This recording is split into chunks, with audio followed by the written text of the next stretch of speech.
నమస్తే, welcome to big talk. నేను Ravi. Delhi assembly ఎన్నికల వేళ పొలిటికల్ పార్టీల డైలాగ్ వార్ నడుస్తుంది. నేతలు పేలుస్తున్న మాటల తోటాలతో గట్ట కట్టించే చలిలోనూ సెగలు పుట్టిస్తున్నాయి. హస్తిన పాలిటిక్స్ ప్రధానంగా ఆమ్ ఆద్మీ పార్టీ అధినేత అరవింద్ కేజ్రీవాల్, బీజేపీ, కాంగ్రెస్లపై విమర్శలు బాణాలు ఎక్కుపెడుతున్నారు. ఆ రెండు పార్టీలు ఒకటై కావాలనే తమపై ఆరోపణలు చేస్తున్నాయని ఆరోపిస్తున్నారు. దీంతో హస్తిన ఎన్నికల వేళ ఇండియా కూటమికి బేట్లు వారటం ఖాయమన్న టాక్ వినిపిస్తోంది. ఇప్పటికే ఢిల్లీ, ఎల్టీ, ఆప్ సర్కార్ల మధ్య పచ్చగడ్డి వేస్తే భగ్గుమంటోంది. అలాంటి వేళ కేజ్రీవాల్ తాజాగా చేసిన ఆరోపణలో నిజమెంత?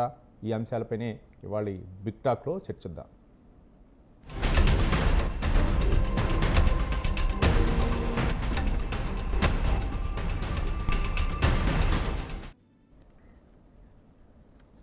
ఆమ్ ఆద్మీ పార్టీ అధినేత ఢిల్లీ మాజీ సీఎం అరవింద్ కేజ్రీవాల్ ఒక విధంగా చెప్పాలంటే ఈ మధ్య కాలంలో అంటే ఇండియా కూటమి నుంచి బయటకు వచ్చిన తర్వాత కాంగ్రెస్పై విమర్శలు గుప్పిస్తున్నారు. అలాగే బీజేపీపై, ముఖ్యంగా ఎన్డీఏ కూటమిపై కూడా ఆయన విమర్శలు గుప్పిస్తున్నారు. ప్రధానంగా నరేంద్ర మోదీని టార్గెట్ చేస్తూ విమర్శలు గుప్పిస్తున్నారు. ఓ పక్క నరేంద్ర మోదీ కూడా అదే రీతిలో విమర్శలు గుప్పిస్తున్నారు. ఒక ఢిల్లీ ఆపదలో ఉందన్నట్టుగా ఆపదలో ఎదుర్కోవడానికి 10 సంవత్సరాలు పట్టింది. ఈసారి అయితే మాత్రం ఆ పార్టీని అంతమొందించాలా, అధికారం నుంచి తొలగించాలనే విధంగా ఆయన చెప్తున్నారు. మరోపక్క ఎన్నికల హామీలు ఇస్తూ ఫిబ్రవరిలో ఈ యొక్క ఢిల్లీ ఎన్నికలు అయితే మాత్రం ప్రారంభమవునున్న నేపథ్యంలో ఢిల్లీ వరకు ఎన్నికలు జరగనున్నాయి. 70 అసెంబ్లీ స్థానాలకు ఎన్నికలు జరుగుతున్నాయి. ఈ నేపథ్యంలో ఫిబ్రవరి వరకు గడువు ముగియడంతో ఎలక్షన్ కమిషను ఎన్నికల షెడ్యూల్ను కూడా ప్రకటించే అవకాశం ఉన్నటువంటి నేపథ్యంలో రాజకీయ పార్టీలు అయితే మాత్రం ప్రతి వ్యూహాలకు పదును పెడుతున్నాయి. ఓ పక్క ఆమ్ ఆద్మీ పార్టీ అయితే మాత్రం 70 స్థానాలు కూడా అభ్యర్థులను ప్రకటించగా బీజేపీ కొంతమంది అభ్యర్థులను ప్రకటించింది. ఇక కాంగ్రెస్ కూడా కొంతమంది అభ్యర్థులను ప్రకటించింది. మొత్తానికైతే మాత్రం ఈసీ షెడ్యూల్ విడుదలకు చేయకముందే ఎన్నికల వాతావరణం అయితే మాత్రం ఢిల్లీలో హీటెక్కుతుంది. ఒక పక్క ప్రతీకారంగా విమర్శలు మీరంటే మీరే అనే విధంగా ఉన్నాయి. ఒక పక్క ఢిల్లీలో అయితే మాత్రం ఆపదలో ఉంది అనే విధంగా ప్రధాని నరేంద్ర మోదీ వ్యాఖ్యానించినటువంటి వ్యాఖ్యలు, అలాగే ఢిల్లీ మాజీ సీఎం అరవింద్ కేజ్రీవాల్ అయితే మాత్రం బీజేపీని, కాంగ్రెస్ని టార్గెట్ చేస్తూ విమర్శలు చేస్తున్నారు. ఆ రెండు పార్టీలు కూడా ఒక వ్యూహాత్మకంగా కలిసి పోటీ చేయాలి, ఒక కూటమిగా ఏర్పడి ఈ రెండు పార్టీలే కలిసి పోటీ చేయాలి, కుమ్మక్కై నాపై ప్రచారాస్త్రాలు సంధిస్తున్నారంటూ అరవింద్ కేజ్రీవాల్ వ్యాఖ్యలను ఏ విధంగా చూడొచ్చు తదితర అంశాల గురించే ఈరోజు చర్చా కార్యక్రమంలో పాల్గొంటున్నారు డాక్టర్ లింగం యాదవ్ గారు, టీపీసీసీ స్పోక్ పర్సన్, అలాగే మన్యం కోటేశ్వరరావు గారు, సీనియర్ జర్నలిస్ట్, రాజకీయ విశ్లేషకులు మనకు చర్చా కార్యక్రమంలో పాల్గొన్నారు. ఇక వివిధ పార్టీల నుంచి మధ్యలో జాయిన్ అవుతారు. మన్యం కోటేశ్వరరావు గారు, సీనియర్ జర్నలిస్ట్, రాజకీయ విశ్లేషకులు, నమస్కారం అండి. నమస్తే. ఏంటి ఢిల్లీ పాలిటిక్స్ని ఏ విధంగా చూడొచ్చు? మొన్నటి వరకు కూడా ఇండియా కూటమిలో ఉన్నటువంటి ఆమ్ ఆద్మీ పార్టీ, మరో పక్క కాంగ్రెస్పై బీజేపీ టార్గెట్గా చేస్తూ విమర్శిస్తున్నారు. అంటే కాంగ్రెస్తో పొత్తు అనేది ఈ యొక్క ఎన్నికల దాకా పక్కన పెట్టేసి మళ్ళీ తర్వాత జాయిన్ అవుతారా? ఒక పక్క కాంగ్రెస్పై విమర్శలు చేస్తున్నారంటే అనుమానాలు తలెత్తున్నాయి. ఓ పక్క బీజేపీ అయితే మాత్రం ఆమ్ ఆద్మీ పార్టీ ఎట్లా తయారైందంటే ఓ పక్క పంజాబ్లో అధికారంలో ఉంది, ఢిల్లీలో ఇప్పుడు కూడా అధికారంలో ఉంది. కాబట్టి ఇది పంటి కింద ఒక రాయిలాగా అనే విధంగా ఢిల్లీలో ఎన్ని చోట్ల అధికారంలో ఉన్నా ఢిల్లీలో మాత్రం ఆమ్ ఆద్మీ పార్టీ ప్రాంతీయ పార్టీ, జాతీయ పార్టీగా అవతరించిన తర్వాత ఢిల్లీలో అధికారంలో ఉంది. కాబట్టి ఒక విధంగా చెప్పాలంటే ఢిల్లీలో ప్రతిష్టాత్మకంగా తీసుకుంది ఈ ఎన్నికలు అనుకోవచ్చా బీజేపీ? లోక్సభ ఎన్నికల ఫలితాలను చూసినప్పుడు పంజాబ్లో ఆమ్ ఆద్మీ పార్టీ, కాంగ్రెస్, అదేవిధంగా బీజేపీని చూసినప్పుడు బీజేపీకి అసెంబ్లీలోనూ దానికి సీట్లు రాలేదు, లోక్సభలో కూడా రాలేదు. కానీ ఢిల్లీ విషయానికి వచ్చేసరికి గడిచినటువంటి 3 ఎన్నికలని చూసినప్పుడు లోక్సభ ఎన్నికల్లో మొత్తం బీజేపీ స్వీప్ చేస్తూ ఉంది. గడిచినటువంటి 2 అసెంబ్లీ ఎన్నికల్లో, అంటే లోక్సభ ఎన్నికలు జరిగిన తర్వాతనే 2015లోను 2020లో ఢిల్లీలో అసెంబ్లీ ఎన్నికలు జరిగితే అదే స్వీప్ ఆమ్ ఆద్మీ పార్టీకి వచ్చింది. గుర్తింపు పొందినటువంటి ప్రతిపక్ష హోదా కూడా బీజేపీకి రాలేదు. సరే, కాంగ్రెస్ చాలా ఘోరంగా ఓడిపోయింది. ఆ 2 ఎన్నికల్లో కూడా, గడిచినటువంటి 2 ఎన్నికల్లో కూడా ఆమ్ ఆద్మీ పార్టీ ఒంటరిగానే పోటీ చేసింది. కాంగ్రెస్ విడిగా పోటీ చేసింది. కాంగ్రెస్ లేదా కాంగ్రెస్తో కలిసినటువంటి చిన్న పార్టీలు విడిగా పోటీ చేశాయి. ఈసారి కూడా పరిస్థితి అదే విధంగా ఉండేట్లు కనిపిస్తాం. ఎందుకు ఈ విధమైనటువంటి పరిస్థితి అని ఇండియా కూటమి వైపు చూస్తే ఇండియా కూటమి నుంచి కేజ్రీవాల్ ఏమీ బయటికి పోలేదు. ఆయన హర్యానా ఎన్నికలు, అదేవిధంగా మహారాష్ట్ర ఎన్నికల్లో కాంగ్రెస్ వ్యూహాత్మకంగా చేసినటువంటి తప్పిదం ఏమిటంటే ఆమ్ ఆద్మీ పార్టీని పక్కన పెట్టేసింది. దానికి గాను అది మన హర్యానాలో ఎంత మూల్యం చెల్లించిందో మనం ఎన్నికల ఫలితాలు అవన్నీ కూడా చూసాం. కానీ ఆ గుణపాఠాన్ని మహారాష్ట్రకు వచ్చేసరికి మహారాష్ట్రలో కూడా కాంగ్రెస్ పార్టీకి ఇంకేముంది, లోక్సభ ఎన్నికల్లో వచ్చినటువంటి సీట్లను చూసి అసెంబ్లీలో కూడా అదే రిపీట్ అవుతుంది, అధికారం వచ్చింది అన్నట్టుగా మూడు పార్టీల కూటమి అక్కడ వ్యవహరించింది. అందుకని ఇవన్నీ చూసినప్పుడు సహజంగానే ఆమ్ ఆద్మీ పార్టీ ఢిల్లీలో మిగతా పార్టీలను ఏవి కలుపుకోవాల్సినటువంటి అవసరం లేదు, బీజేపీ మీద తామే విజయం సాధిస్తామనేటువంటి ఒక విశ్వాసంతో అది ముందుకు పోతా ఉంది. అయితే గడిచినటువంటి 10 సంవత్సరాల కాలంలో చూసినప్పుడు బీజేపీ స్థానిక సంస్థలు అంటే ఢిల్లీ కార్పొరేషన్ ఎన్నికలని గతంలో బీజేపీ గెలిచింది. కానీ తాజాగా జరిగినటువంటి పరిణామాల్లో వాటిల్లో కూడా బీజేపీ ఓడిపోయి ఆమ్ ఆద్మీ పార్టీ గెలిచింది. కానీ లోక్సభ ఎన్నికలకు వచ్చేసరికి పూర్తిగా దానికి భిన్నమైనటువంటి ఫలితాలు వచ్చాయి. అందువల్ల ఈసారి ఏ విధంగా ఉంటుంది అనేటువంటి ఒక అంశం అయితే, లోక్సభ ఎన్నికల్లో పూర్తి పట్టం కడుతున్నటువంటి ఢిల్లీ ఓటర్లు రాష్ట్ర అసెంబ్లీ ఎన్నికలకు వచ్చేసరికి అందుకు విరుద్ధమైనటువంటి తీర్పు ఇవ్వడాన్ని నరేంద్ర మోడీ గాని లేదా బీజేపీ గాని జీర్ణించుకోలేకపోతా ఉంది. ఎందుకు అంటే దేశమంతటా మాకు ఎదురులేదు, ప్రపంచంలో మాకు ఎదురులేదు అని చెప్పుకుంటున్నటువంటి వాళ్ళు ఆ కేంద్ర ప్రభుత్వ స్థానం ఉన్నటువంటి ఢిల్లీ ఎన్నికల్లోకి వచ్చేసరికి బొక్కబొర్ల పట్టడం అనేటువంటిది దాన్ని ప్రతిష్టాత్మకంగా తీసుకున్నారు. ఈసారి ఏ విధంగానైనా సరే ఢిల్లీ అసెంబ్లీ ఎన్నికల్లో కూడా గెలవాలనేటువంటి తెగింపు బీజేపీలో కనిపిస్తా ఉంది. దానికి అనుగుణంగానే అనేకమైనటువంటి కుట్రలు చేస్తున్నట్టుగా మనకి కనిపిస్తా ఉంది. దానిలో భాగంగానే లిక్కర్ స్కామ్ పేరుతోటి కేసులు పెట్టడం, అదే విధంగా కొన్ని గుళ్ళని గోపురాలని అరవింద్ కేజ్రీవాల్ కూల్చివేశారని చెప్పేసి స్వయంగా లెఫ్టినెంట్ గవర్నరే ఆరోపించడం, ఇటువంటివన్నీ చూసినప్పుడు అంటే అన్ని రకాలుగా దర్యాప్తు సంస్థలను ఉపయోగించి అదేవిధంగా మతాన్ని రంగంలోకి దించి మొత్తం మీద ఏంటంటే ఏదో విధంగా ఢిల్లీ ఎన్నికల్లో గెలవాలనేటువంటి ప్రయత్నం బీజేపీ చేస్తూ ఉంది అనేది మనకి స్పష్టంగా కనిపిస్తాం. రైట్. ఇక రవికుమార్ శంకరోళ్ళ బీజేపీ నాయకులు మనకి జాయిన్ అయ్యారు. రవికుమార్ గారు నమస్తే. రవికుమార్ నమస్తే. నా వాయిస్ వినిపిస్తుందా? వినిపిస్తుంది. మీ వాయిస్ నాకు క్లియర్గా ఉంది. నా వాయిస్ క్లియర్గా ఉందా? రైట్. ఏంటి ఢిల్లీలో రాజకీయాలు అంటే హీట్ కాకను పుట్టిస్తున్నాయి. ఒక పక్క బీజేపీ, ఆమ్ ఆద్మీ పార్టీ, మరో పక్క కాంగ్రెస్ పార్టీ. ఏంటి ఢిల్లీలో బీజేపీ ఎట్లయినా సరే ఢిల్లీ అధికారాన్ని చేజిక్కించుకోవాలనే ప్రయత్నం. ఓ పక్క ఇంతకుముందు మనకి కోటేశ్వరరావు గారు చెప్పినట్లు కొన్ని అంశాలను తెరపైకి వచ్చాయి. మద్యం కుంభకోణం కేసులు అవ్వచ్చు, అలాగే గుళ్ళు గోపురాలను ఈ నెపంతో ఆమ్ ఆద్మీ పార్టీని ఏ విధంగా చేయాలో ఇరికించాలో ఆ విధంగా చేస్తున్నారని లెఫ్టినెంట్ జనరల్ని అడ్డు పెట్టుకొని చేస్తున్నటువంటి ప్రయత్నాలు ఇవి. కోటేశ్వరరావు గారు విమర్శించకపోయినా కొంతమంది రాజకీయ నాయకులు అయితే విమర్శిస్తున్నారు ఏ విధంగానైనా సరే. కానీ నరేంద్ర మోదీ నిన్న మాట్లాడినటువంటి అంశాలు ఏవైతే ఉన్నాయో, గత 10 ఏళ్లలో పేదలకు 4 కోట్లు ఇళ్ళు నిర్మించామని చెప్పిన సందర్భంగా దాదాపు 43 నిమిషాలు మాట్లాడిన తన ప్రసంగంలో 39 నిమిషాలు ఆమ్ ఆద్మీ పార్టీపైనే విమర్శలు గుప్పించారు. ఏంటి, ఏ విధంగా సమర్థిస్తారు, ఏ విధంగా దాన్ని మీరు పార్టీ తరఫున స్పందిస్తారు? ఒకటి 2 అంశాలండి. ముందుగా ఇక్కడ ప్రేక్షకులకి, స్వతంత్ర న్యూస్ ప్రేక్షకులకి, ప్యానెల్ ఉన్న మిత్రులకు కూడా నమస్తే. ఇక్కడ 2 అంశాలు. ఒకటి వచ్చేసి ఆమ్ ఆద్మీ పార్టీ తను అధికారంలో ఉన్న కాలంలో ప్రజలకు ఇచ్చినటువంటి హామీలు, వాటిని నెరవేర్చినటువంటి విధానము ఒకటి. 2, తన యొక్క ఐడియాలజీని ఇటుపక్కకు తిప్పింది. అసలు సొంత ఐడియాలజీ ఏమైనా ఉందా? ఆ సొంత ఐడియాలజీ ప్రకారం వాళ్ళు ఢిల్లీ పరిపాలన సాగిస్తున్నారా, లేదా ఎవరినన్నా ఈ కాంగ్రెస్ పార్టీ కావచ్చు, కమ్యూనిస్ట్ పార్టీ కావచ్చు, వాళ్ళ దగ్గర నుంచి ఏమన్నా అప్పు తెచ్చుకొని ఐడియాలజీని దాన్ని ఫాలో అవుతున్నారా అనేది మనం 2వ అంశంగా చూడాలి. 3వ అంశం మీరు చెప్పిన విషయానికి వస్తే బీజేపీ ఏం చేస్తుంది, బీజేపీ ఢిల్లీని గెలవగలుగుతుందా, గెలవలేకపోతుందా, ఈ 3 అంశాలు.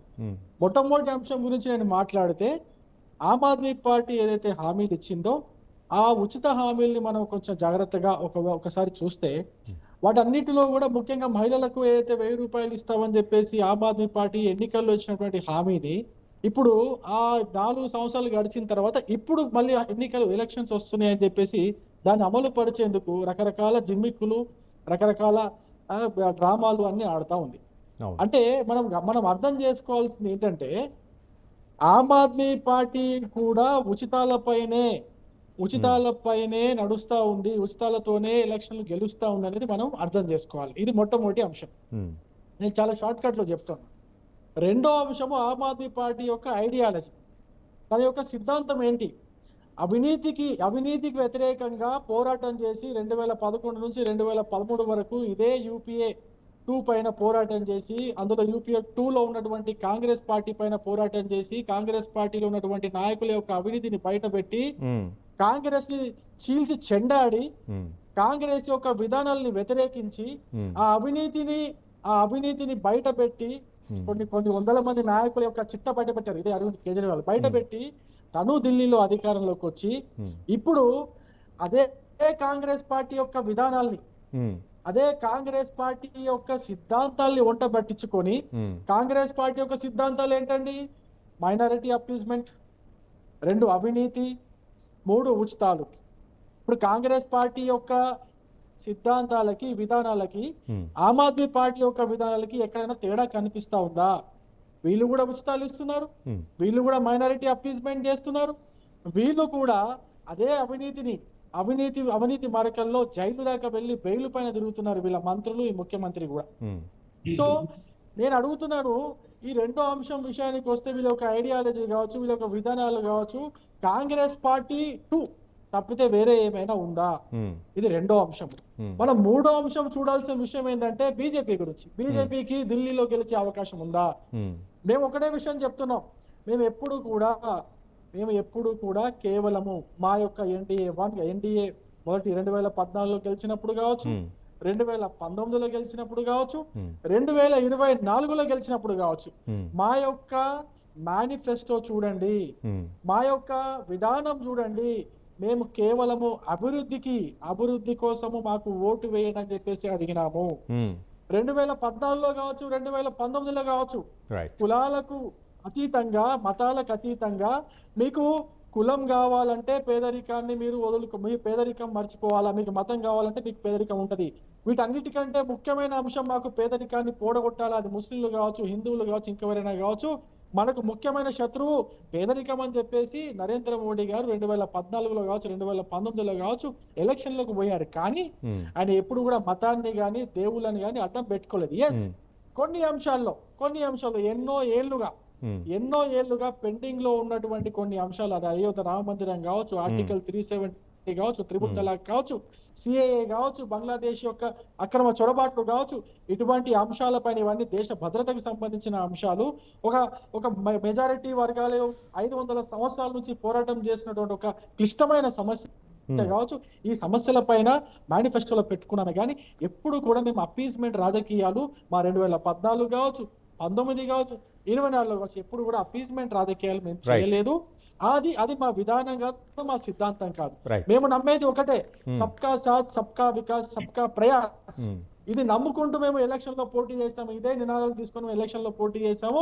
మాకు 2014లో మాకు అధికారం ఇచ్చారు, 19లో అధికారాలు ఇచ్చారు, 2024లో కూడా మాకు అధికారాన్ని మా ఎన్డీఏ కూటమికి ఇచ్చారు. ఇదే అంశాన్ని మేము ఢిల్లీలో ఎప్పుడైతే ప్రయోగించామో అప్పుడు ఢిల్లీ ఎలక్షన్ మట్టుకు చెప్తాను, కానీ అన్ని చోట్ల సక్సెస్ అవుతున్నారు కానీ ఢిల్లీలో సక్సెస్ అవట్లా. రైట్. లింగం యాదవ్ గారు, టీపీసీసీ స్పోక్ పర్సన్.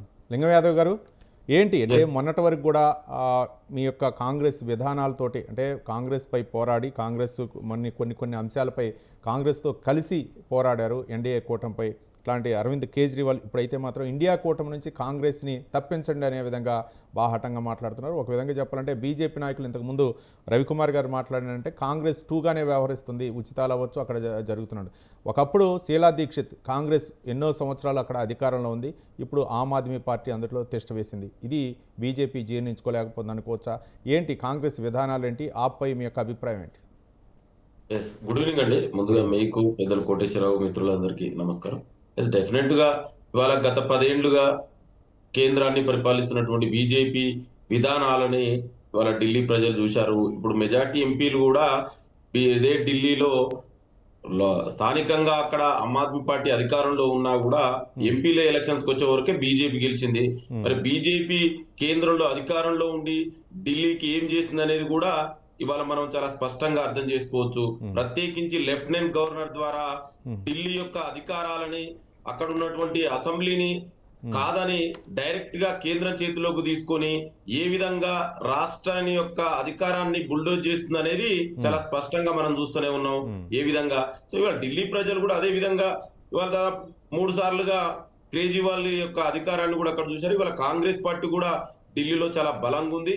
ఇవాళ మా పిసిసి అధ్యక్షుడు దేవేంద్ర యాదవ్ ఆధ్వర్యంలో అక్కడ చాలా స్థానికంగా కూడా మేము మళ్ళా గతంలో మీరన్నట్టు గతంలో షీలా దీక్షిత్ కంటిన్యూస్ గా దాదాపు ఒక 3 టైం పరిపాలించింది. తర్వాత మనం చూసినట్టయితే కొంచెం ఇప్పుడు అక్కడ డామినేట్ చేసింది. కానీ ఇప్పుడు కాంగ్రెస్ పార్టీ ఢిల్లీలో చాలా బలంగా ఉంది.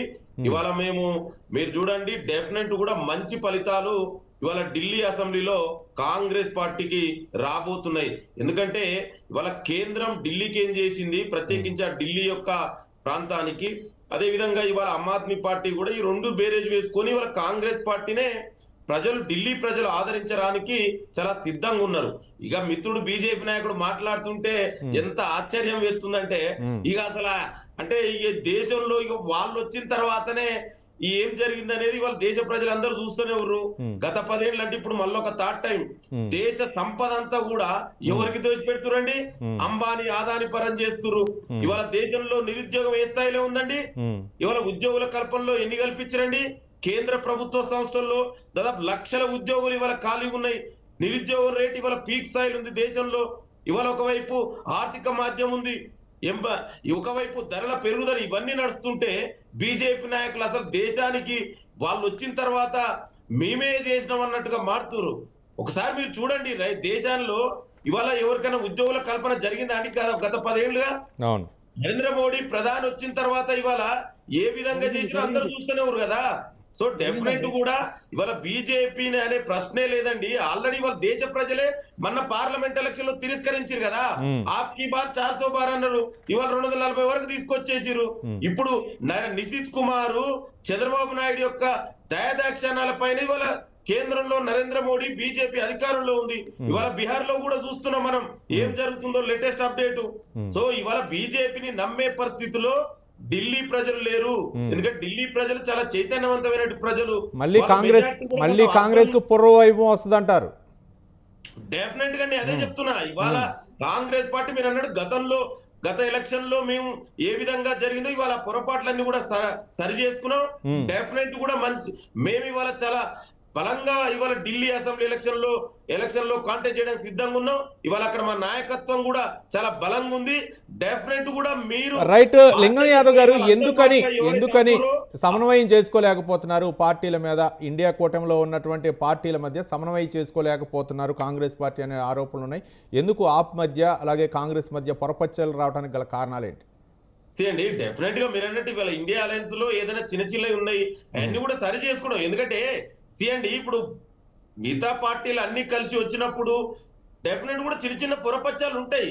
అది డెఫినెట్ అన్ని కూడా సమస్య పోతాయి, అవన్నీ కూడా సాల్వ్ చేసుకుంటాం. మేము ఇవాళ ఢిల్లీలో బలంగా కాంగ్రెస్ పార్టీ ఉండబోతుంది. ఢిల్లీ గెలిచే పార్టీలు కూడా బీజేపీ అనే సమస్య రాదండి. ఇవాళ బీజేపీకి అక్కడ కనీసం చూడండి, మొన్ననే మీరు చూసిర్రు వాళ్ళు అదే పార్లమెంట్ ఎలక్షన్ వచ్చే వరకు వాళ్ళు ఏదో ఢిల్లీకి చేస్తారేమో, కేంద్రంలో అధికారంలో ఉన్నారని పార్లమెంట్ ఎలక్షన్ లో బీజేపీకి ఇచ్చారు. కానీ అయినా కూడా ఢిల్లీకి వాళ్ళు ఏం చేయలేకపోగా కేంద్ర ప్రభుత్వ సంస్థల ద్వారా, ప్రత్యేకించి లెఫ్టినెంట్ గవర్నర్ ద్వారా ఢిల్లీ యొక్క ఆత్మవిశ్వాసాన్ని, ఢిల్లీ యొక్క పవర్ ని, వాళ్ళకు ఒక సెల్ఫ్ రూల్ ని ఏ విధంగా వాళ్ళు బుల్డోజ్ చేస్తున్నారు అనేది ఢిల్లీ ప్రజలకు అందరికి అర్థమైంది. ప్రత్యేకించి మనం ఒక ఢిల్లీ డెమోగ్రఫీని కూడా అర్థం చేసుకోవాలండి. ఢిల్లీ మేజర్ గా అర్బన్ ఏరియాస్, స్లమ్ ఉంటది, తర్వాత అర్బన్, అక్కడ కూడా ఉన్నటువంటి క్యాస్ట్ ఈక్వేషన్స్ కూడా చూస్తే ఇవాళ వాళ్ళందరూ కూడా బీజేపీకి వ్యతిరేకంగా ఉన్నారు. ప్రత్యేకించి అర్బన్ కి ఏం చేసిందండి, అర్బన్ లో ఉన్నటువంటి పేద ప్రజలకు వాళ్ళు తీసుకొచ్చినటువంటి పథకాలు ఏంటివండి? పేద ప్రజలు ఇవాళ అక్కడ పేదరికాన్ని నిర్మూలించడానికి 10 ఏళ్లుగా కేంద్రంలో అధికారంలో ఉన్నటువంటి బీజేపీ ఏం చేసిందండి? ఇవన్నీ కూడా ప్రజలు ఆలోచిస్తున్నారు. డెఫినెట్ కూడా కాంగ్రెస్ పార్టీ మంచి ఫలితాలు రాబోతున్నాయి ఢిల్లీ అసెంబ్లీ ఎలక్షన్స్ లో. రైట్. కోటేశ్వరరావు గారు, చెప్పండి.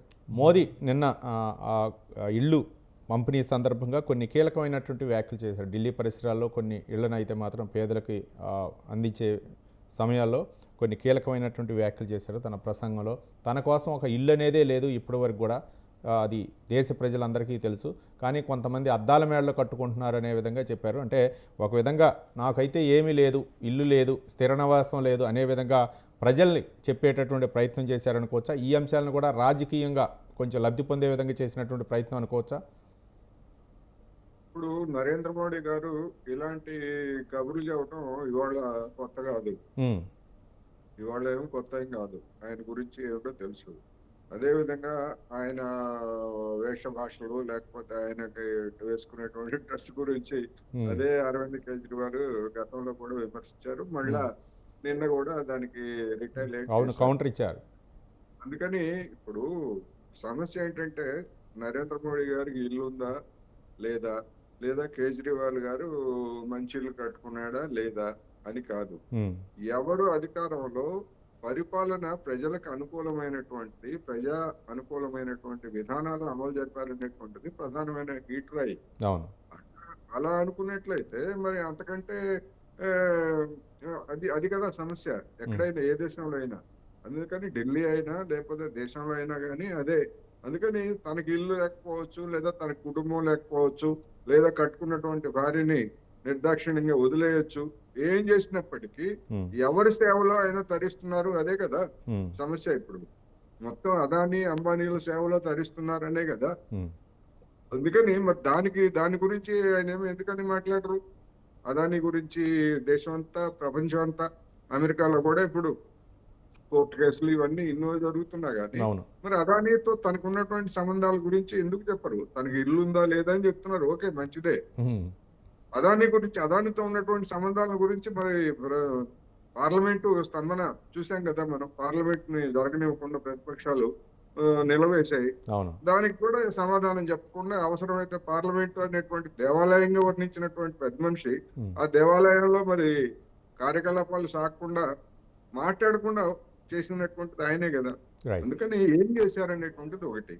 అదే ఢిల్లీలో ఇప్పుడు ఈసారి ఎన్నికల్లో అనేకమైనటువంటి కొత్త అంశాలు, బీజేపీకి ప్రతికూలమైనటువంటి అంశాలు కూడా రాబోతున్నాయనేది నా అభిప్రాయం. అవును, ఏమిటి అంటే ఢిల్లీ శివార్లలో రైతాంగాన్ని అడ్డుకున్నటువంటి తీరు, అవును, వాళ్ళ మీద జరిపినటువంటి దాడులు, చివరికి క్షమాపణ చెప్పి ఆ 3 సాగు చట్టాలని తీసుకుంటే అవును, ఇప్పుడు మళ్ళా 3 ఏళ్ల తర్వాత అవే సాగు చట్టాలని కొత్త రూపంలో, అంటే కొత్త సీసాలో పాత సారాలాగా అవును, అదే సాగు చట్టాలని మళ్ళా నరేంద్ర మోడీ గారు ప్రవేశపెట్టడానికి ముసాయిదా రూపంలో దేశం మీదకి వదిలారు. ఆనాడు ఉద్యమం సాగించినటువంటి ఎస్కేఎం, సంయుక్త కిసాన్ మోర్చా, అవును, ఇప్పుడు వాటిని మేము వ్యతిరేకిస్తున్నాము. అది గతంలో చేసినటువంటి చట్టాల కంటే ఇందులో ప్రమాదకరమైనటువంటివి ఉన్నాయి, రాష్ట్రాల హక్కుల్ని కూడా పూర్తిగా హరించేటువంటివి ఉన్నాయి, దీని మీద మళ్ళా మేము ఆందోళన చేస్తామని ప్రకటించారు. మరి ఢిల్లీ పరిసరాలలో ఉన్నటువంటి పంజాబ్, హర్యానా, లేకపోతే ఉత్తరప్రదేశ్ చెందినటువంటి రైతాంగం, లేదా వాళ్ళకు ఉన్నటువంటి సంబంధాలు, ఎందుకంటే ఆ ప్రాంతాల నుంచి వచ్చినటువంటి వాళ్ళే కదా, కార్మికులైనా ఉద్యోగులైనా, అక్కడ ఉన్నటువంటి బంధుత్వాలు కావచ్చు, లేకపోతే సిక్కులు కావచ్చు, హిందువులు కావచ్చు, ఎవరైనా. మరి అటువంటి వాళ్ళందరి ప్రభావం కూడా ఈసారి ఢిల్లీ ఓటర్ల మీద అసెంబ్లీ ఎన్నికల సందర్భంగా ఎట్లా ఉండబోతుంది అనేటువంటి ప్రశ్న కూడా మనం చూడాలి. అవును, ఏమైనప్పటికీ ఇప్పుడు రవికుమార్ గారు చెప్పారు, మిగతా వాళ్ళందరూ ఉచితాలు ఇస్తా ఉంటే తాము మాత్రం వ్యతిరేకం ఉన్నారు. అవును, మరి మొన్న మహారాష్ట్ర ఎన్నికల్లో లడికీ బెహన్ పథకం సంగతి ఏంటండి? ఉమ్, అది ఉచితం కాదా? అది ఎందుకని మళ్ళా మరి ఎన్నికలు చేయాల్సి వచ్చింది? అనేక చోట్ల, అనేక రాష్ట్రాల్లో మెల్లమెల్లగా బీజేపీ కూడా అటువంటి సంక్షేమ పథకాల గురించి చెప్పక తప్పని పరిస్థితి. రైట్, మేము వ్యతిరేకం అని చెప్పమనండి. ఎక్కడైనా ఏ ఎన్నికల్లో అయినా, ఢిల్లీ ఎన్నికల్లో చెప్పమనండి, మేము ఉచిత పథకాలకు వ్యతిరేకం, మేము ఉచిత పథకాలను మేము అమలు జరపం అని నరేంద్ర మోడీ గారిని గట్టిగా చెప్పమనండి. అరవింద్ కేజ్రీవాల్ మీద ఎట్లాంటి విమర్శలు చేశారో అవును, అదే స్థాయిలో మేము ఉచితాలకు వ్యతిరేకం అని చెప్పమనండి, తెలుస్తుంది. అందుకని ఏమైనప్పటికీ ఒక ఈసారి మాత్రం డెఫినెట్ గా ఆమ్ ఆద్మీ పార్టీకి పరీక్షే, కాంగ్రెస్ కి పరీక్షే, బీజేపీకి కూడా పరీక్ష అనేది నా అభిప్రాయం. రైట్ రైట్ రవికుమార్ గారు. ఇప్పుడు ఇద్దరు మిత్రులు మాట్లాడారు. ఉమ్, ముందు కాంగ్రెస్ మిత్రుడు మాట్లాడుతూ అసలు బీజేపీ ఏం చేసింది అని చెప్పేసి ఉమ్, పదే ఆయన మాట్లాడుతుంటారు, కానీ కాంగ్రెస్ ఏం చేసింది మాత్రం చెప్పరు. కాంగ్రెస్ హయాంలో గత యూపీఏ 1 and 2 హయాంలో మీరు చేసిన పనులు ఒక్కటి చెప్పబడ్డారా? మీరు ఆ అంబానీకే చేస్తున్నారు అంటారు ఆయన. ఇప్పుడు నేను ఒక విషయం చెప్తా. కాంగ్రెస్ హయాంలో రాబర్ట్ వాద్రా కొన్ని వేల కోట్ల రూపాయలు ఎన్నికేసుకున్నాడు, కొన్ని వందల ఎకరాల భూములు ఎన్నికేసుకున్నాడు. ఇప్పుడు అది ఆగిపోయింది, మొత్తానికి ఆగిపోయింది. అప్పుడు కాంగ్రెస్ హయాంలో చిదంబరం గారు తన పంట పొలాల్లో 600 కోట్ల రూపాయలు పంట బయటికి తీసిన ఆయన, 600 కోట్ల రూపాయలు పంట పండించిన ఆయన. రైట్. మరి ఇప్పుడు ఇది ఆగిపోయింది. సరే, ఢిల్లీ విషయానికే వస్తా, ఢిల్లీ విషయంలోనే మాట్లాడదాం. కానీ ఢిల్లీలో రవికుమార్ గారు కొన్ని అంశాలు ఏమంటే లిక్కర్ స్కామ్ కేసులు అవ్వచ్చు, అంటే బీజేపీ చెప్పినట్లు ఇంటే ఏమీ లేదు, వినకపోతే మాత్రం వాళ్ళపై స్కామ్లు అవ్వచ్చు, రకరకాలైనటువంటి కేసులు నమోదు చేసి నేను అదే చెప్తున్నా, ఇబ్బందులు అదే పెట్టే చెప్తున్నానండి. ప్రయత్నం చేస్తుంది అనేది ఒక ఆరోపణ కూడా ఉంది, రాజకీయ నాయకుల నుంచి ఆరోపణ కూడా ఉంది. ఏంటి నిజంగానే అవి ఒకవేళ అవి రైట్, ఆరోపణలేనా నేను లేకపోతే చెప్తాను. నిజంగానే కేసులు పెట్టి వేధింపులకు పాల్పడుతుందా? ఇవన్నీ కూడా రేపు ఎన్నికల్లో ప్రభావం చూపించవా? నేను ఆమ్ ఆద్మీ పార్టీ గురించి వస్తాను. నేను ముందు కాంగ్రెస్ గురించి చెప్తాను. ఉమ్, కాంగ్రెస్ పార్టీ ఢిల్లీలో వాళ్ళ అధికారంలో ఉన్నప్పుడు కామన్వెల్త్ గేమ్స్ జరిగినాయి. ఉమ్, కామన్వెల్త్ గేమ్స్ 15 రోజులు 20 రోజులు ఏమో జరిగినాయి. ఉమ్, ఆ 15 రోజులు 20 రోజుల కోసము ఒక స్టేడియంలో ఒక రిఫ్రిజిరేటర్ కిరాయికి పెట్టడానికే 80,000 90,000 ఛార్జ్ చేశాడు. ఉమ్. మరి ఇటువంటి అందమైన అవినీతి మరి జరగట్లేదు మరి మోడీ గారి హయాంలో, జరగదు. జరిగినా కూడా ఊరుకోడు ఆయన ఒకటి. అదేవిధంగా మహిళల పట్ల అత్యాచారాలు ఇప్పుడు వీళ్ళ హయాంలో అదేగా జరిగింది. ఢిల్లీలో అత్యాచారాలు జరిగిన తర్వాతనే కదా అదంతా తీసుకొని వచ్చింది. అట్లాంటి మోడీ గారి హయాంలో జరగవు, జరిగినా కూడా ఊరుకోరు ఆయన. ఆ జరిగినా కూడా ఆయన దాన్ని తీసుకుంటారు. ఇంకో విషయం, ఆమ్ ఆద్మీ పార్టీ విషయానికి వస్తే మరి అవినీతికి వ్యతిరేకంగా పోరాటం చేసి అధికారంలోకి వచ్చినటువంటి ఆమ్ ఆద్మీ పార్టీ మరి ఢిల్లీలో లిక్కర్ స్కామ్ చేయలేదంటారా? లిక్కర్ స్కామ్ చేయకపోతే, ఆ స్కామ్ కాకపోతే అంటే ఇంతమంది ఎందుకు అరెస్ట్ అయినారు? మంత్రులు ఎందుకు అరెస్ట్ అయినారు? ముఖ్యమంత్రి ఎందుకు అరెస్ట్ అయినాడు? ఆ పాలసీని వీళ్ళు ఎందుకు వెనక్కి తీసుకోవాల్సి వచ్చింది? అందులో జరిగినటువంటి అవినీతి గురించి దేశం మొత్తం తెలిసింది కదా. మీ యొక్క అనుకూలమైన పార్టీలతో కలిసి, ఆమ్ ఆద్మీ పార్టీకి అనుకూలమైన పార్టీలతో కలిసి ఇక్కడ టీఆర్ఎస్ బీఆర్ఎస్ పార్టీ నాయకులతో కలిసి స్కామ్ చేసిన నిర్ధారణ అయింది కదా. అటువంటి పార్టీతో కాంగ్రెస్ పార్టీ ఏ విధంగా పొత్తు పెట్టుకుంది? అటువంటి పార్టీతో కలిసి ఏ విధంగా ఎలక్షన్లు కలిసి కొట్లాడింది? అక్కడనేమో ఆమ్ ఆద్మీ పార్టీతో కలిసి కొట్లాడింది, అక్కడ అదే ఆమ్ ఆద్మీ పార్టీ ఇక్కడ టిఆర్ఎస్ పార్టీతో కలిసి వ్యాపారాలు స్కాములు చేసింది. అంటే నేను వీళ్ళందరూ కూడా ఒకటే, టిఆర్ఎస్ పార్టీ, కాంగ్రెస్ పార్టీ, ఆమ్ ఆద్మీ పార్టీ ఇవన్నీ కూడా ఒకే తాను ముక్కలే. Right. ఇవన్నీ కూడా ఒకే రకమైన విధానాలు అవలంబించే పార్టీలే. ప్రజలు గమనిస్తున్నారు. ఢిల్లీ ప్రజలందరూ కూడా మాకు ప్రతిసారి లోక్సభలో మాకు ఎంపీలను గెలిపించారు. రాష్ట్రానికి విషయానికి వచ్చేసరికి, అసెంబ్లీ ఎలక్షన్ విషయానికి వచ్చేసరికి ఈ ఆమ్ ఆద్మీ పార్టీ కొత్తగా వచ్చింది. వాళ్ళు అవినీతి పైన పోరాటం చేసి పార్టీ పెట్టి మాకేమన్నా చేస్తారేమో, అవినీతి లేకుండా చేస్తారేమో అనుకున్నారు. అదేవిధంగా ఇక్కడ కూడా ఎటువంటి లా అండ్ ఆర్డర్ ఇష్యూస్ లేకుండా, స్కాములు లేకుండా చేస్తారేమో అనుకుని పొరబడి 2 సార్లు వాళ్ళకి అధికారం ఇచ్చారు. ఈసారి వాళ్ళకి అధికారం ఇచ్చే ప్రసక్తే లేదు. ఎందుకంటే Aam Aadmi Party nothing but Congress party nothing but Aam Aadmi Party. ఇంకో విషయం కూడా చెప్తున్నాను, ఉద్యోగాల కల్పన గురించి మా మిత్రుడు లేవనెత్తారు కాబట్టి నేను చెప్తున్నాను. ఈ మధ్యలో వచ్చిన రిపోర్టు లోక్సభలో ప్రవేశపెట్టింది కేంద్ర ప్రభుత్వము. 2014 నుంచి ఇప్పటి వరకు ఉద్యోగాల కల్పన 17.8 కోట్ల మందికి అత్యధికంగా ఉద్యోగాల కల్పన గత 10 సంవత్సరాల మోడీ పాలనలో జరిగింది. అంతకుముందు మీ హయాం వరకు 2014 వరకు దేశం మొత్తం మీద కేవలం 40 కోట్ల మంది ఉద్యోగస్తులు ఉండేవాళ్ళు. ఇప్పుడు 69 కోట్ల మంది ఉద్యోగస్తులు ఉన్నారు. అంటే గత 10 సంవత్సరాల కాలంలో 17.9 కోట్ల మందికి కొత్తగా ఉద్యోగ కల్పన జరిగింది. రైట్. ఇది మేము గర్వంగా చెప్పుకోవాల్సిన విషయం. అంతే. కానీ రవికుమార్ గారు మీరు అన్నారు ఇప్పుడు 2 సార్లు ఆస్వాదించారు ప్రజలు అక్కడ, ఢిల్లీ ప్రజలు. ఈసారి అయితే మాత్రం బీజేపీ అనుకరిస్తాం. ఇప్పుడు మీరు దేశంలో ఏ విధంగా ఎన్డీఏని ఆస్వాదించారో అక్కడ కూడా ఆప్ను ఆస్వాదించవచ్చు కదా. కేసులు అవ్వచ్చు, లేకపోతే ఏవైనా అవ్వచ్చు, ఆయన చేసినటువంటి సంక్షేమ పథకాలు అవ్వచ్చు. ఓ పక్క లెఫ్టినెంట్ గవర్నర్ని అడ్డు పెట్టుకొని ఆయనపై వేధింపులు పాల్పడేటువంటి ఆరోపణలన్నీ అవ్వచ్చు. ఇవన్నీ కూడా ప్రజలు గమనిస్తున్నారు కదా రవికుమార్ గారు. ఇప్పుడు నేనేమంటానంటే, ఢిల్లీ అనేది దేశ రాజధాని. దాంట్లో అన్ని కూడా రాష్ట్ర పరిధిలోకి రావు, రాష్ట్ర ప్రభుత్వం పరిధిలోకి రావు. కొన్ని కేంద్ర ప్రభుత్వ పరిధిలోకి వస్తాయి. ఆ కేంద్ర ప్రభుత్వ పరిధిలోకి వచ్చాయి, రాష్ట్ర ప్రభుత్వ పరిధిలోకి వచ్చాయి. వాటిలో జరిగినటువంటి చిన్న చిన్న కాన్ఫ్లిక్ట్స్ డిపార్ట్మెంటల్ ప్రొసీడింగ్స్ లో ఫాలో అవ్వకపోవడము, లేదా గవర్నర్ కున్న అధికారాలు తను ఫాలో అవ్వడము. రైట్. అదే కానీ విధంగా ఒకటైతే ఉంది రవికుమార్ గారు, రవికుమార్ గారు ఒకటి చెప్పండి. అన్ని చోట్ల అంటే బీజేపీ ఏదో ఒక చోట గెలుస్తూనే ఉంది, 2 చోట్ల పోటీ చేస్తే ఒక చోట గెలవటం అట్లా చేస్తుంది. కానీ ఢిల్లీ అనేది దేశ రాజధానిలో గెలవకపోవటం అనేది ఒక అసంతృప్తిని మిగిల్చింది అనుకోవచ్చా ఇప్పటివరకు? డెఫినెట్ గా మాకు కొంచెం అసంతృప్తి ఉంది. గెలవకపోవడం ఖచ్చితంగా ఉంటుంది. ఎవరైనా గెలవకపోతే ఖచ్చితంగా అసంతృప్తి ఉంటుంది. ఢిల్లీ విషయంలో కూడా మాకు అసంతృప్తి ఉంది, కాదని కాదు. కాకపోతే పార్టీలో అనుభవిస్తున్నటువంటి తీరు, పార్టీలు ఇస్తున్నటువంటి ఉచితాలు, వాళ్ళు చేసినటువంటి పనుల వల్ల మేము అంత దిగజారిపోకపోవడం వల్ల మేము అధికారానికి దూరంగా ఉంటున్నామే తప్ప వేరే విషయం కాదు. ప్రజలపైన మాకు నమ్మకం లేనట్లు కాదు, ఢిల్లీ ప్రజలు మమ్మల్ని వ్యతిరేకిస్తున్నట్టు కాదు. ఢిల్లీ ప్రజలు ఒకవేళ మమ్మల్ని వ్యతిరేకిస్తే మాకు మరి లోక్సభ సీట్లని మాకు ఇవ్వరు కదండి. రైట్. అంటే మా పట్ల వ్యతిరేకత లేదు, మా పట్ల సానుకూలతనే ఉంది. కాకపోతే మాకంటే ఎక్కువగా వాళ్ళు మిగతా పార్టీని కోరుకున్నారు అసెంబ్లీలో కాబట్టి వాళ్ళకు ఓట్లు వేసారే తప్ప, అది కూడా ఎంత మైన్యూర్ డిఫరెన్స్ 2% 3% సబ్జెక్ట్ టు కరెక్షన్, అంత డిఫరెన్స్ ఓట్లతోనే ఆమ్ ఆద్మీ పార్టీ అధికారంలోకి వచ్చింది. అందులో చాలా సీట్లు గెలవగలిగింది, అంతేగాని పెద్దగా డిఫరెన్స్ ఏం లేదు. ఢిల్లీ ప్రజలు మాకు వ్యతిరేకంగా లేరు. మళ్ళీ ఇంకొక విషయం కూడా నేను చెప్తున్నాను, ఒకవేళ కాంగ్రెస్ పార్టీ మళ్ళీ వీళ్ళు ఏమంటారు ఆమ్ ఆద్మీ పార్టీతో కలిసి మేము పోటీ చేయమని చెప్పేసి ఖరాఖండిగా కాంగ్రెస్ పార్టీ చెప్పలేకపోతుంది. ఆమ్ ఆద్మీ పార్టీ ఏదైతే ఖరాఖండిగా చెప్తుందో కాంగ్రెస్ తో మాకు సంబంధం లేదు, కాంగ్రెస్ తో కలిసి మేము పోటీ చేయమని చెప్పేసి ఆమ్ ఆద్మీ పార్టీ మొహం మీద కొట్టినట్టు చెప్పినప్పటికీ కూడా కాంగ్రెస్ పార్టీ అదే విధంగా అంతే గట్టిగా అంతే ఘాటుగా చెప్పలేకపోతుంది. రైట్. ఎందుకు చెప్పలేకపోతుంది? ఎందుకు అంటే ఇంకా ఎక్కడైనా కలుస్తారని నమ్మకం ఉంది వీళ్ళకి. ఇంకా ఎక్కడైనా వీళ్ళు ఆమ్ ఆద్మీ పార్టీ వాళ్ళు మా దగ్గరికి వస్తారు, లేకపోతే మేము వాళ్ళ దగ్గరికి వెళ్దాం, కలిసి అధికారం పంచుకుందాం అనే ఆశ ఎక్కడో కాంగ్రెస్ పార్టీలో ఉంది. ఇంకా అడ్జస్ట్మెంట్ పాలిటిక్స్ చేయడానికి చూస్తుంది. కాంగ్రెస్ పార్టీ సొంతంగా గత 2-3 దశాబ్దాల కాలంలో ఏ రాష్ట్రంలో 1-2 రాష్ట్రాలు మినహా కేంద్రంలో కూడా పూర్తి మెజారిటీ తీసుకొని రాలేదు.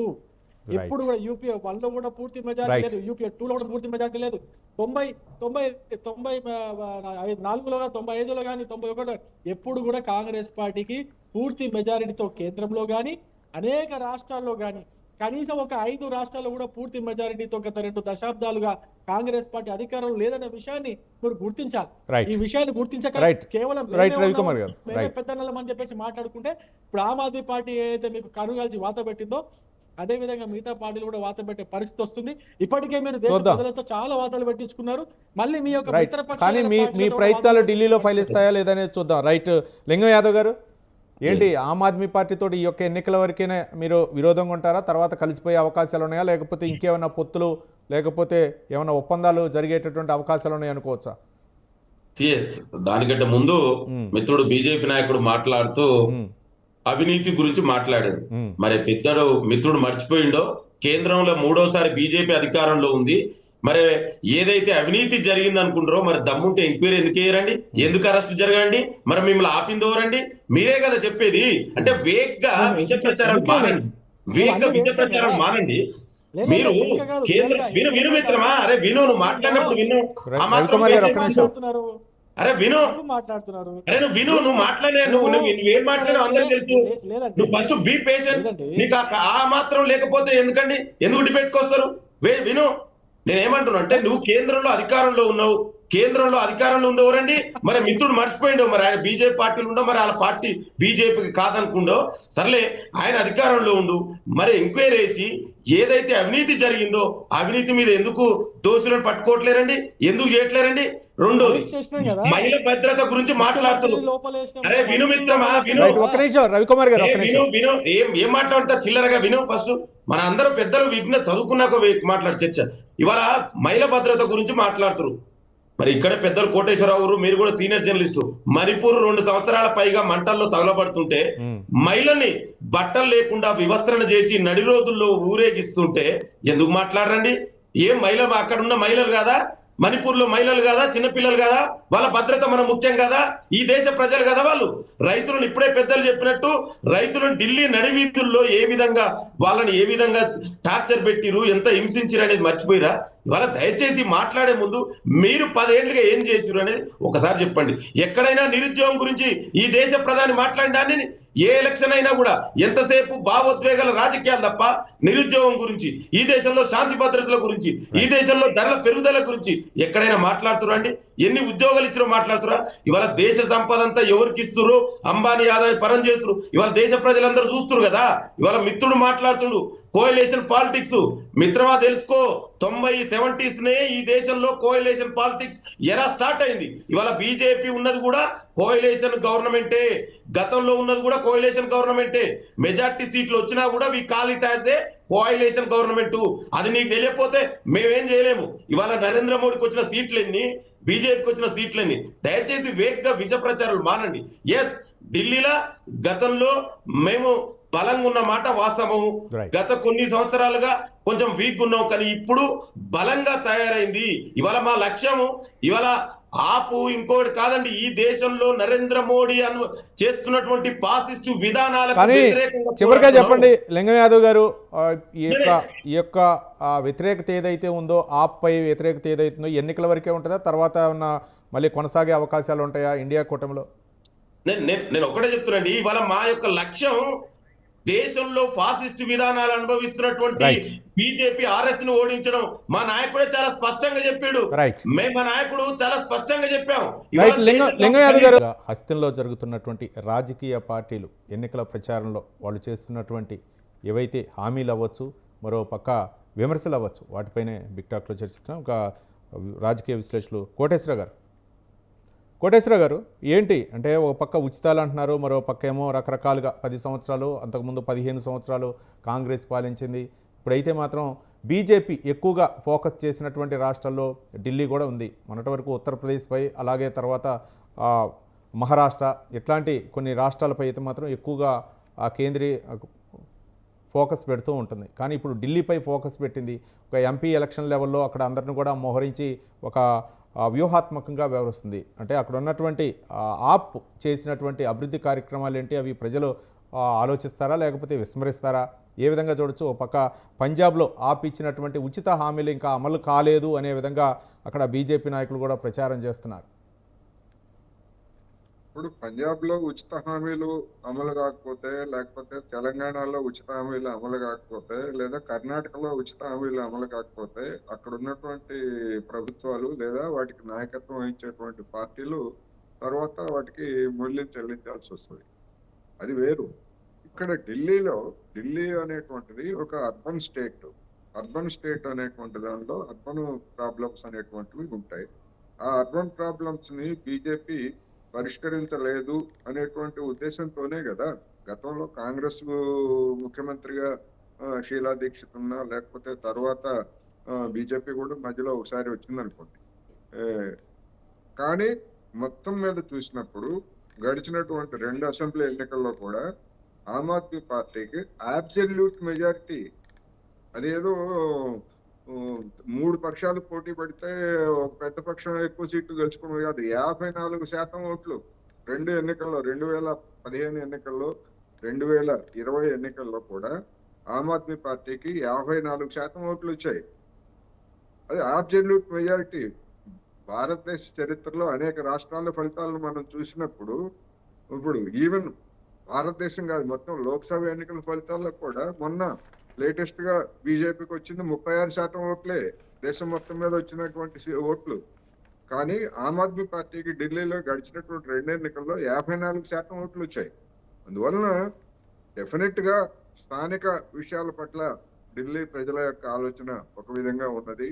అదే విధంగా దేశము లోక్సభ ఎన్నికలు ఈ విషయాలకు వచ్చేసరికి వాళ్ళ ఆలోచన భిన్నంగా ఉంటుంది అనేటువంటిది మనకి మిగతా ఏ రాష్ట్రాల్లో అంత తేడా మనకి కనపట్టలేదు. ఒక్క ఢిల్లీలో మాత్రమే ఉన్నది. దానికి ప్రధానమైనటువంటి కారణం అక్కడ ఉన్నటువంటి ఓటర్ల మెచ్యూరిటీ అందామా, లేకపోతే చదువు సంజల ఏదన్నా కానీ ఒక విలక్షణమైనటువంటి తీర్పుని వాళ్ళు ఇస్తున్నారు.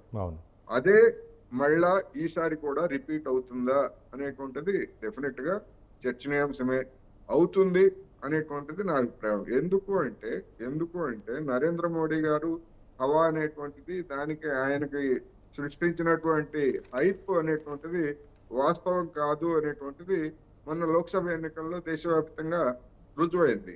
అటువంటిది ఢిల్లీ ఎన్నికల్లో అక్కడ ఓటర్ల మీద ప్రభావం లేకుండా ఉంటుందా అనేది ఉంటుంది ప్రశ్న. ఇక మన ఆ, ర- మన, రవికుమార్ గారు ఢిల్లీలోనే ఆ, కాంగ్రెస్ హయాంలోనే నిర్భయ ఉదంతం జరిగిందని చెప్తున్నారు. జరగలేదని అంటలేదు. ఢిల్లీ అప్పటికి కాంగ్రెస్ హయాంలో కానీ లేదా ఇప్పుడు నరేంద్ర మోడీ గారి హయాంలో కానీ రేపుల రాజధాని ఏది అంటే ఢిల్లీయే. ఎందుకంటే ఢిల్లీలో కేంద్ర ప్రభుత్వమే పోలీసు శాంతి భద్రతల విభాగం మొత్తం కేంద్ర ప్రభుత్వ అధీనంలోనే ఉన్నది. అందుకని అప్పుడైనా అది విఫలమే, ఇప్పుడైనా ఇది విఫలమే. ఇప్పుడేదో మెరుగైంది అని చెప్పుకోవడానికి తగినటువంటి ఆధారాలు ఏమీ లేవు. రెండోది, అవన్నీ కూడా బహిరంగ. కానీ నా మణిపూర్లో జరిగినటువంటి ఉదంతం ఎప్పుడో మే మొదటి వారంలో 2023 మే మొదటి వారంలో మహిళ మీద అత్యాచారం నగ్నంగా ఊరేగిస్తే అంతా సజావుగానే ఉందని చెప్పేసినటువంటి అక్కడ ముఖ్యమంత్రి వాళ్ళన్నీ కూడా సోషల్ మీడియాలో జూలై నెలలో ఆ వీడియో వచ్చిన తర్వాత మాత్రమే లోకానికి తెలిసింది. అంతగా మూసిపెట్టాల్సినటువంటి పరిస్థితి ఎందుకు వచ్చింది అక్కడ Right. బీజేపీకి? ఆ ముఖ్యమంత్రి ఇన్ని అంటే 2023 మే నెలలో ఆ ఉదంతం జరిగితే నిన్నగాక మొన్న 4 రోజుల క్రితం నంగనాజ్ కబుర్లు చెప్తూ క్షమాపణలు చెప్తున్నాడు. అక్కడ జరిగినటువంటి దాన్ని మేము కాపాడలేకపోయాము అని. ఏమి నిజాయితీ అంటే అది? రైట్. అందుకని ఎవరికి ఉండేటువంటి లోపాలు వాళ్ళకు ఉన్నాయి. కానీ మేమే గొప్ప, మామే ఎటువంటి లోపాలు లేవు అని చెప్పుకోవడానికి బీజేపీకి అటువంటిది ఏమీ లేదు, అంత సీన్ లేదు అనేది నా అభిప్రాయం. రైట్. రవికుమార్ గారు, ఏంటి మణిపూర్లో అల్లర్లు అవ్వచ్చు, లేకపోతే రైతుల కోసం తీసుకొచ్చినటువంటి 3 చట్టాల విషయంలో అవ్వచ్చు, అప్పుడు కూడా ఎంతో అల్లర్లు, ఎంతోమంది రైతులు ప్రాణాలు కోల్పోయిన తర్వాత అప్పుడు వెనక్కి తగ్గాల్సి వచ్చినటువంటి పరిస్థితి. ఇప్పుడు మణిపూర్లో కూడా అల్లర్లు కొనసాగుతున్నాయి. ఏంటి ప్రభుత్వం ఎందుకు, అంటే కేంద్ర ప్రభుత్వం ముఖ్యంగా నరేంద్ర మోదీ ఎందుకు స్పందించలేకపోతున్నారు? అయితే నేనేమంటా, మణిపూర్ అల్లర్ల తర్వాత ఎలక్షన్స్ జరిగినాయి, బీజేపీకి అనుకూలంగా ప్రభుత్వాలు ఏర్పడ్డాయి, కేంద్రంలో కావచ్చు, కొన్ని రాష్ట్రాల్లో కావచ్చు. దాని తర్వాత రైతుల విషయం 3 చట్టాల విషయం మాట్లాడతారు. 3 చట్టాల విషయంలో రైతుల ధర్నా జరిగిన తర్వాత కొంతమంది ప్రాణాలు కోల్పోయిన తర్వాత దేశ ప్రజలు నిజాలు తెలుసుకున్నారు. ఈ ధర్నాలు ఎవరు చేయిస్తున్నారు, ఎందుకు చేయిస్తున్నారు, వాళ్ళ మోటో ఏంటి, వాళ్ళ లక్ష్యం ఏంటి, ఎందుకు దేశాన్ని విభజించాలని చూస్తున్నారు. ఈ దేశాన్ని విభజించే శక్తులతో మన దేశంలోని కొన్ని పార్టీలు ఎందుకు మచ్చిగా చేసుకొని మాట్లాడుతున్నాయి, వాళ్ళతో కలిసి భుజాలు కలిసి ఎందుకు పనిచేయాలనుకుంటున్నారు అనే విషయాలన్నీ కూడా దేశ ప్రజలందరూ కూడా చాలా క్షుణ్ణంగా గమనించి మళ్ళీ మాకు ఓట్లేసి మళ్ళీ మాకు కూటమికి అధికారం ఇచ్చారా లేదా. నేనేమంటున్నా, దాన్ని ఒకవేళ కొలమానంగానే చూడాలి అనుకుంటే మీరు 2024 లోక్సభ ఎలక్షన్లు చూడండి, దాని తర్వాత జరిగినటువంటి కొన్ని రాష్ట్రాల ఎలక్షన్ చూడండి. చూసిన తర్వాత దేశ ప్రజల యొక్క మూడేంటి, దేశ ప్రజలు ఆ రైతుల ఏదైతే ధర్నాలు జరిగినాయో ఢిల్లీ బార్డర్ లో, అదే విధంగా వాళ్ళు చేసినటువంటి ఆకృత్యాలు ఏ విధంగా ఉన్నాయో, వాళ్ళలో కొంతమంది ఉగ్రవాదులు కలిసిపోయి చేసినటువంటి ఆకృత్యాలు ఏవైతే ఉన్నాయో, వాటన్నిటిని దేశ ప్రజలు గమనించలేదంటారా, దేశ ప్రజలు క్షుణ్ణంగా పరిశీలించలేదంటారా? పరిశీలించిన తర్వాతనే కదా మళ్ళీ మా కూటమికి అధికారం ఇచ్చారంట నేను. అదే విధంగా మణిపూర్ విషయంలో కూడా కావచ్చు, మణిపూర్ విషయంలో నిజంగానే ప్రతిపక్షాలు చెప్తున్నట్టుగా అంత ఘోరాలు జరిగి ఉండింటే అదే నార్త్ ఈస్టర్న్ స్టేట్స్ నుంచి చాలా రాష్ట్రాల్లో మళ్ళీ అధికారంలోకి వచ్చాం కదండి, మళ్ళీ గెలిచాం కదా. దాన్ని ఏ విధంగా కొలమానంగా తీసుకోవాలి? ప్రజలు మా పట్ల వ్యతిరేకత ఉన్నారా, వీటి వల్ల మణిపూర్ల వల్ల ప్రజలు మా పట్ల వ్యతిరేకత ఉన్నారా, ఈ యొక్క ఢిల్లీలో రైతులు చేసినటువంటి దీక్షల వల్ల అనే దాన్ని మనము వ్యతిరేకత ఉన్నారా, సానుకూలంగా ఉన్నారా, దాన్ని ఏ కొలమానం ప్రకారం మనం చూడాలి. ఖచ్చితంగా ప్రజలు వేసిన ఓట్లనే మనం కొలమానంగా చూడాలి, ప్రజలు ఇచ్చినటువంటి తీర్పునే మనం కొలమానంగా చూడాలని చెప్పేసి నేను మిత్రులకి ఇద్దరికి నేను చెప్పదలుచుకున్నాను. కానీ రవికుమార్ గారు, 70 స్థానాలున్న ఢిల్లీ అసెంబ్లీ ఎన్నికల్లో ఎన్ని బీజేపీ గెలుచుకునే అవకాశాలు ఉన్నాయి అనుకోవచ్చు? సార్ మీరు చూడండి, 2015లో జరిగినప్పుడు అసెంబ్లీ ఎలక్షన్ జరిగినప్పుడు మా ఓట్ షేర్ 32%. ఆమ్ ఆద్మీ పార్టీకి 67 సీట్లేమో వచ్చినాయి. ఓకే, దాని తర్వాత 2020లో జరిగినటువంటి ఎలక్షన్ లో చూడండి, 32% ఓట్ షేర్ నుంచి మా ఓట్ షేర్ 38% పెరిగింది, 38.5% పెరిగింది. మా సీట్లు 8కి పెరిగినాయి, వాళ్ళ సీట్లు 67 నుంచి 62కు తగ్గినాయి. అంటే మీరు ఆమ్ ఆద్మీ పార్టీ యొక్క ప్రభ తగ్గుతుందని అనుకుంటున్నారా, పెరుగుతుందని అనుకుంటున్నారా? బీజేపీ పార్టీ యొక్క ప్రభ పెరుగుతుంది అనుకుంటున్నారా, తగ్గుతుంది అనుకుంటున్నారా? మీరు లోక్సభ ఎలక్షన్ లో కూడా చూడండి. Right. లోక్సభ ఎలక్షన్ లో కూడా 2019లో జరిగినప్పుడు, మొన్న జరిగినప్పుడు కూడా మా ఓట్ షేర్ మేము గణనీయంగా పెంచుకున్నాం. రైట్ పెరిగింది, మా ఓట్ షేర్ పెరిగింది. మిగతా పార్టీల యొక్క ఓట్ షేర్ చాలా తగ్గింది. నేనేమంటున్నా, కాంగ్రెస్ పార్టీ కనీసము ఒక 5% ఓట్లు కూడా తెచ్చుకోలేకపోయింది గత 2 అసెంబ్లీ ఎలక్షన్లలో. అటువంటి కాంగ్రెస్ పార్టీ ఇప్పుడు వచ్చి పెద్ద గొప్పలు చెప్తా ఉంది, మేము గెలుస్తాం అని చెప్పేసి చెప్తా ఉంది. చూద్దాం ఏ విధంగా హామీలు సాధ్యమవుతుంది? హామీలు నేనేమంటున్నా, ఎన్నికల హామీలు ఏ మేరకు ప్రభావితం చూపుతాయో. రైట్ లింగం యాదవ్ గారు, ఎస్ లింగం యాదవ్ గారు ఏంటి ఏ విధంగా అక్కడ అంటే లేదు, కాంగ్రెస్ నేను పార్టీ ఇంకొక విషయం వ్యూహాలు మాట్లాడాలి. నేను లింగం యాదవ్ గారు చెప్పిన ఇంకొక విషయం మాట్లాడాలి, నాకు టైం ఇవ్వండి. చెప్పండి. ఆయన ఏమన్నారు, అవినీతి పైన మీరు దమ్ముంటే కేసులు పెట్టండి, అవినీతి జరిగింటే కేసులు ఎందుకు పెట్టట్లేదు అంటారు. మేము ఎందుకు పెట్టట్లేదండి కేసులు? మేము అందరి పట్ల కేసులు పెడుతున్నాం, ఎక్కడెక్కడైతే అవినీతి జరిగిందని. మీరు పెడుతున్నారా? రవికుమార్ గారు మీరు కేసులు బనాయించి మీరే అరెస్టులు చేపిస్తున్నారా? ఇప్పుడు బనాయిస్తేనేమో కేసులు చేస్తున్నారు, మమ్మల్ని వేధిస్తున్నారు అని అంటారు. ఇప్పుడు ఈ లింగం యాదవ్ గారు ఏమన్నా దమ్ముంటే కేసులు పెట్టండి కదా, అవినీతి విచారణ చేయించండి, విచారణ జరిపించండి. విచారణ జరుగుతోంది కదా. రైట్. అరవింద్ కేజ్రీవాల్ గారు కానీ రాజకీయ కక్షతో కాదు. రవికుమార్ గారు రాజకీయ కక్షతో కాదు, నిజంగా అవినీతి కనుక జరిగితే విచారణ జరిపించండి అంటున్నారు, నిగ్గు తేల్చండి అంటున్నారు. వినండి, రైట్. అరవింద్ కేజ్రీవాల్ గారు ఎన్నిసార్లు ఈడీ ఆయన విచారణకు పిలిస్తే, ఆయన ఎన్నిసార్లు రాకుండా ఉంటే, ఎన్ని నెలలు విచారణ జరిగి ఉంటే ఆయన అరెస్ట్ చేసింటారు అనుకుంటారు? మీ విచారణ జరగలేదని రైట్. కానీ ఆ అంశాలన్నీ రేపు ఎన్నికల్లో ప్రభావితం అయితే చూద్దాం. ఒక్క నిమిషం. రైట్ చూద్దాం. మీకు అస్త్రాలుగా ఉండొచ్చు, లేకపోతే వాళ్ళ మీద జాలి ఉండొచ్చు, మీకు అస్త్రాలుగా ఉండొచ్చు, వాళ్ళ మీద సానుభూతి ఉండొచ్చు. చూద్దాం. రైట్ లింగం యాదవ్ గారు. ఎస్, నేను అదే చెప్తున్నా, డెఫినెట్ కూడా ఇవాళ ఢిల్లీ ప్రజల్లో మార్పు వచ్చింది. డెఫినెట్ కూడా కాంగ్రెస్ పార్టీ మంచి అద్భుతమైనటువంటి ఫలితాలు ఢిల్లీ అసెంబ్లీ ఎలక్షన్ లో ఇవాళ కాంగ్రెస్ పార్టీ చూపబోతుంది. వాళ్ళని అదే చెప్తున్నా, బీజేపీ కేంద్రంలో ఏం చేసినా అందరూ ఎంత గొప్పగా చెప్తున్నట్టు మిత్రుడు మణిపూర్ లో, మరి మొన్ననే కదా మణిపూర్ ముఖ్యమంత్రి దేశ ప్రజలకు క్షమాపణ చెప్పిండు కదా ఓపెన్ గా, మరి అది చూడలేదేమో మిత్రుడు. ఇవాళ ఇంత ఘోరమైన జరుగుతుంది, మరి అది ఈ దేశంలో కాదా? ఈ దేశంలో లేదా మణిపూర్? దాని గురించి ఎందుకు ప్రధాని మాట్లాడు, ఎందుకు ఈ కేంద్ర హోమ్ మినిస్టర్ మాట్లాడు? ఎంత నిస్సిగ్గుగా మళ్ళీ దాన్ని జస్టిఫై చేస్తారండి. ఇదా అండి దేశ ప్రజలకు ఒక కేంద్ర ప్రధానమంత్రి, ఒక హోమ్ మినిస్టర్ ఇచ్చే ఒక ఇది బాధ్యత లేదా కనీసం? ఇవాళ నువ్వు ఏ రోజైనా, నేను ఒకటే ప్రశ్నిస్తున్నాండి, ఏ రోజైనా బీజేపీ కేంద్రంలో నరేంద్ర మోడీ అధికారంలోకి వచ్చిన తర్వాత నిరుద్యోగం గురించి ఎక్కడైనా మాట్లాడారా? ఉద్యోగుల కల్పన గురించి ఎక్కడైనా మాట్లాడారా? కోటి ఉద్యోగాలు ఎప్పుడైనా ఇవాళ ధరల పెరుగుదల గురించి మాట్లాడారా?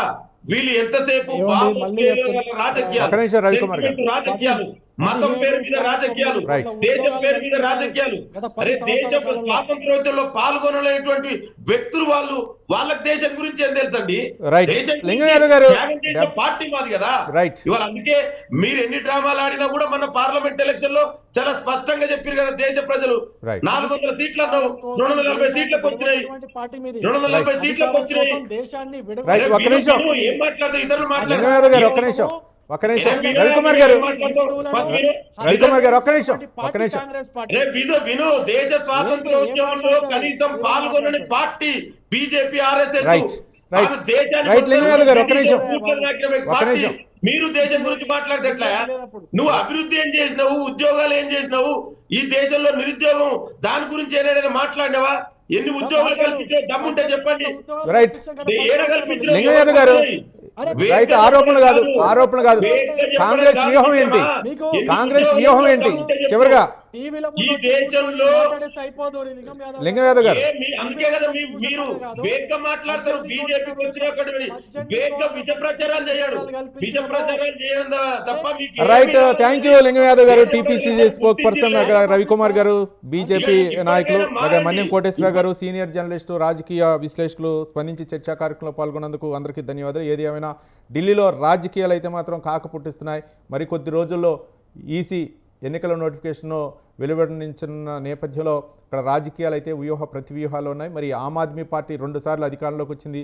మళ్ళీ ఈసారి బీజేపీ ఎట్టయినా సరే ఢిల్లీ చేజిక్కించుకోవాలనే ప్రతి వ్యూహాల్లో ఉంది కాబట్టి ఎవరికి ప్రజలు అక్కడ పట్టం కడతారని మనం వేచి చూద్దాం. ఇది ఇవాళ బిగ్ టాక్లోని అంశం. రేపటి బిగ్ టాక్లో మళ్ళీ కలుసుకుందాం. చూస్తూనే ఉండండి స్వతంత్ర.